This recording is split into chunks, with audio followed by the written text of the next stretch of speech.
नमस्कार, आदाब, सत श्री अकाल, जय भीम, जय मीम, जोहार। मेरा नाम है दीपक कुमार। चाणक्य स्पेशल में आपका बहुत बहुत स्वागत है। आरटीआई कानून 2005 में पास हुआ और 2006 से उत्तर प्रदेश में भी लागू हुआ और पूरे देश में लागू हुआ। आज हम जानेंगे जिस उद्देश्य से इस कानून को लाया गया, क्या वह उद्देश्य पूरा हो रहा है? जो लोग आरटीआई का प्रयोग किए, क्या भ्रष्टाचार पे अंकुश लगा या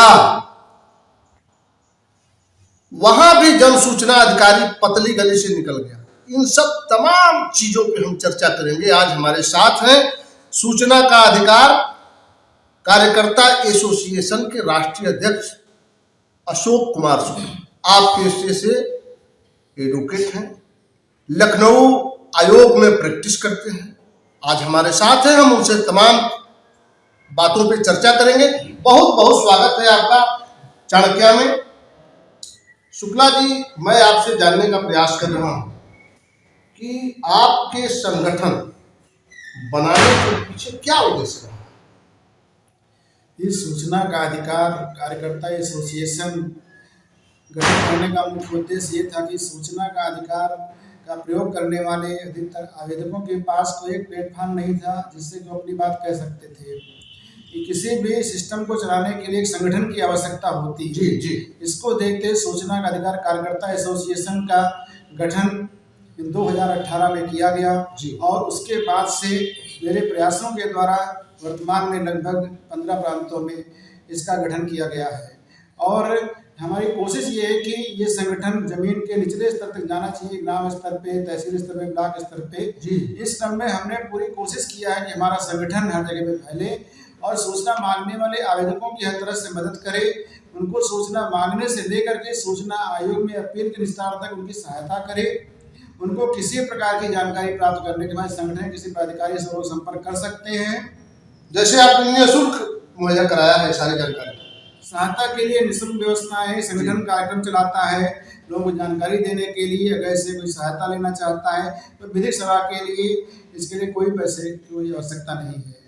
अच्छा, आपसे मैं चीज जानना चाह रहा हूँ कि भ्रष्टाचार को मिटाने के लिए ही इस कानून का गठन किया गया, तो क्या है आपके कार्यकाल में, जैसे आपको बहुत आयुक्तों को देखे होंगे, बहुत एक्टिविस्टों को देखे होंगे, तमाम सारी चीजें हैं, लेकिन आप अपना एक अनुभव साझा करें कि जहां कहीं भ्रष्टाचार उजागर हुआ, कोई इस तरह का एक बात। ये सूचना आयोग का जो उद्देश्य था, सूचना आयोग का गठन और मैं सूचना आयुक्तों की नियुक्ति प्रक्रिया को लेकर के आई थी। जी, सूचना आयोग में सबसे बड़ी समस्या ये आई कि जो सूचना आयोग का मूल पद है सूचना आयुक्त का। जी, सूचना आयुक्त के बारे में ये 2006 में राज्य सूचना उत्तर प्रदेश का गठन हुआ। जी, गठन होने के बाद से 2013 तक कोई भी प्रदेश सरकार, पूरे देश की बात कर रहे हैं, उत्तर प्रदेश सरकार इसमें शामिल है, सूचना पद के लिए विज्ञप्ति नहीं आती थी। जी, इस मामले को लेकर के उच्चतम न्यायालय में रिट याचिका दाखिल की गई नमित शर्मा बनाम ऑफ इंडिया। उसमें यह तय किया गया कि इनकी बेंच होगी आयुक्तों की, उसको रिकॉल करने के लिए भारत सरकार ने एक रिट पिटीशन दाखिल की ऑफ इंडिया बनाम नमित शर्मा। उस रिट याचिका में आदेश ये पारित हुआ उच्चतम न्यायालय द्वारा कि सूचना आयुक्तों की नियुक्ति के लिए विज्ञप्ति निकाली जाएगी। इसके पहले क्या होता था कि जिसके जो संपर्क होते थे, मुख्यमंत्री के नाम जाते थे, सरकार उनको आयुक्त बना देती थी, कोई ना विज्ञापन था, ना लोग जान पाते थे। 2014 के बाद से सूचना आयुक्त के पदों की विज्ञप्ति निकलना शुरू हुई। अब सूचना आयुक्तों के पदों की विज्ञप्ति 2014 से निकलनी शुरू हुई। आज हम 2024 में चले गए हैं। इतनी अवधि में सबसे बड़ी विडंबना यह है कि सूचना आयुक्त पद के जो आवेदक होते हैं, जब आप उनकी सूचना मांगते हैं, उत्तर प्रदेश में प्रशासनिक सुधार विभाग में लोग आवेदन करते हैं कि सूचना आयुक्त उनको बनाया जाएगा, उनके फार्म जमा होते हैं और पूरे देश में कहीं पर भी शुल्क का प्रावधान नहीं है। उत्तर प्रदेश में 2000 रुपये फीस जमा होती है। 2000 रुपये जमा होने के उपरांत भी या 2000 रुपया ना भी जमा करे, राज्य सरकार उन पद के आवेदकों के नाम ही पब्लिश नहीं करती है, ना उनका बायोडाटा पब्लिश करती है सूचना आयुक्त ने क्या योग्यता हासिल की। जी, यही रुकते हैं कि जब इतनी गोपनीयता है जहां नियुक्ति में ही पारदर्शिता नहीं है, तो क्या आम आदमी को न्याय मिल पाना संभव है?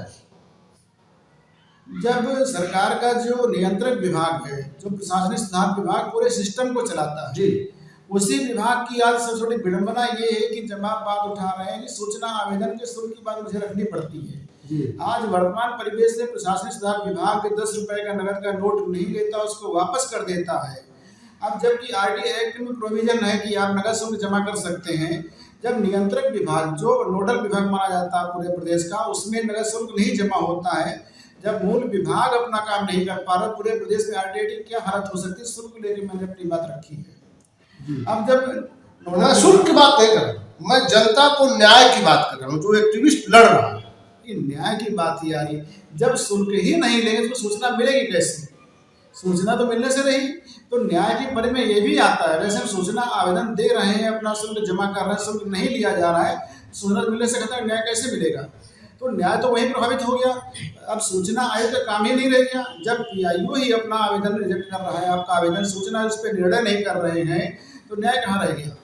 तो अब ये है कि जब नियुक्ति प्रक्रिया को लेकर के ही उनके अभिलेख नहीं सार्वजनिक होते हैं, जिस पद की नियुक्ति हो रही है उस पद की योग्यता सार्वजनिक नहीं हो रही है, तो आरटीआई एक्ट में जो पारदर्शिता कहाँ से रहेगी? जब पद पर बैठने वाले व्यक्ति के लिए जनता जान नहीं सकती है, तो वो कैसे पारदर्शिता की बात कर पाएंगे? जो लोग नियुक्त होते हैं, ये तो एक समझ से बाहर चीज है। क्या हम यह मान लें कि जिंदगी भी एक विसंगत देख करके खूब रोई, चाह में है और कोई बाह में है और कोई नहीं? अब ये है कि यहाँ पे सरकार के जो सूचना आयुक्त नियुक्त हो रहे हैं वो काम तो कर रहे हैं, सार्वजनिक तो सूचना निकल रही है, लेकिन जो बहुमत से काम होना चाहिए वो जनता की अपेक्षाओं का बिल्कुल काम नहीं हो रहा है। सूचनाएं पर्याप्त रूप से नहीं निकल रही हैं। 2005 में एक्ट बनने के बाद से जटिलताएं पैदा हुई हैं। सरकार द्वारा विभिन्न नियम कानून टेस्ट बनाए गए हैं, जनता की कठिनाइयों को देखते हुए कानून बनाए गए हैं। अब जब कानून बना था, बहुत सारे लोग जानते हैं, उसमें कोई प्रोफार्मा नहीं था। आज वर्तमान परिस्थिति में आपको सूचना मांगने का प्रोफार्मा लग जाता है, फर्स्ट अपील का प्रोफार्मा है, सेकंड अपील का प्रोफार्मा है, उसका यानी कोई पूरा प्रचार नहीं है, उधर हो गया, प्रचार प्रसार नहीं है। जटिलताओं से भरा हुआ है। सरकार ने प्रचार प्रसार के लिए एक भी रुपया खर्च नहीं किया है। कोई भी प्रदेश सूचना अधिकार लेके प्रचार पैसा खर्च नहीं करता। अभी वर्तमान में उदाहरण बता दें आपको, सूचना आयोग ने सूचना उपयोगकर्ता पुस्तिका का निर्माण किया है, उसका प्रचार नहीं किया, कोई प्रचार प्रसार नहीं हुआ, और आयोग ने कह दिया कि हम आज से अपीलें प्राप्त नहीं करेंगे और अपीलों को दाखिल करने के लिए आप ऑनलाइन फाइल करिए। ऑनलाइन के बारे में सर्वर नहीं चलता है, वेबसाइट नहीं चलती है, लोग फाइल नहीं कर पाने की हालत हो गई है। एक और महत्वपूर्ण बात हम रख रहे हैं आपके चैनल के माध्यम से कि वर्तमान में राज्य सरकार के समक्ष एक मुख्य सूचना आयुक्तों की प्रक्रिया लंबित है। आज सरकार को इस बारे में ध्यान देना चाहिए कि जो सूचना आयुक्त पद के आवेदन करता है उनके चयन के समय इस बात का स्पेशल ध्यान रखे कि जो सूचना के अधिकार से जुड़े लोग हैं उन पर विचार करें, जिससे कि आने वाले समय में जो सूचना आयुक्त नियुक्त हो वो सूचना अधिकार के प्रति अपने ज्ञान का वहाँ पे प्रयोग करें और सूचना आवेदकों के लिए उपयोगी साबित हो। जब जानकार लोग पदों में बैठेंगे तो हो सकता है कि ये जो कुछ पारदर्शिता तो आएगी ही, लेकिन कम से कम आगे क्रियान्वयन में बहुत बड़ी उपयोगिता होगी कि वो आगे जानकार होंगे। अब सरकार इस समय कर क्या करती है, इस जिनको बिल्कुल कुछ भी नहीं आता सूचना, उनको बना इतनी बड़ी बैकडोर दे देती है और वहाँ करके आगे जटिलता पैदा करते हैं, सूचना फिर भी वहीं की वहीं रह जाती है।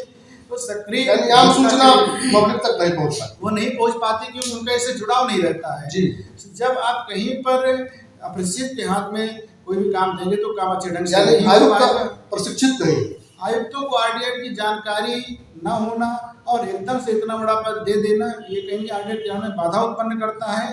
तो जो भी सिलेक्शन कमेटी चयन करेगी, अभी नियुक्ति प्रक्रिया चल रही है, 23 तारीख को सारे सूचना रिटायर हो रहे हैं, सूचना बंदी की हालत में पहुंच रहा है और 26 तारीख से आय तारीख लगने की नौबत आ गई है। आपके चैनल के माध्यम हम सरकार का ध्यान आकृष्ट करते हैं, चयन समिति की बैठक बुलाते हुए सूचना से जुड़े लोगों को सूचना आयुक्त नियुक्त करते हुए सूचना का अधिकार में सक्रिय क्रियान्वयन की भूमिका निभाए, जिससे कि लोगों को सूचनाएं आसानी से मिल सकें। और जब जानकार लोग बैठेंगे तो एक्ट अपने आप में उपयोगी साबित हो जाएगा और इसका जो पैमाना है इसके परिणाम शीघ्र ही आने शुरू हो जाएंगे और एक्ट का उद्देश्य प्राप्ति में बहुत तेजी के साथ काम होगा। एक और बात कर लेते हैं लगे हाथ। हमारे साथ एक इस संगठन के जिला अध्यक्ष हैं आनंद सिंह, वो आरटीआई कार्यकर्ता भी हैं, सामाजिक कार्यकर्ता भी हैं। हम उनसे जान लेते हैं कि जो आरटीआई उन्होंने फाइल किया है, हमारे ख्याल से कई सौ आरटीआई फाइल किया है उन्होंने, उनको अब तक किन किन कठिनाइयों का सामना करना पड़ा है, और उन्होंने जो सूचना प्राप्त हुई है आयोग से या सूचना अधिकारी से, तो किसी अधिकारी को दंड दिलवाया है अथवा नहीं दिलवाया है, उन्हीं से जान लेते हैं। बहुत स्वागत है आपका आनंद सिंह जी हमारे इस कार्यक्रम में।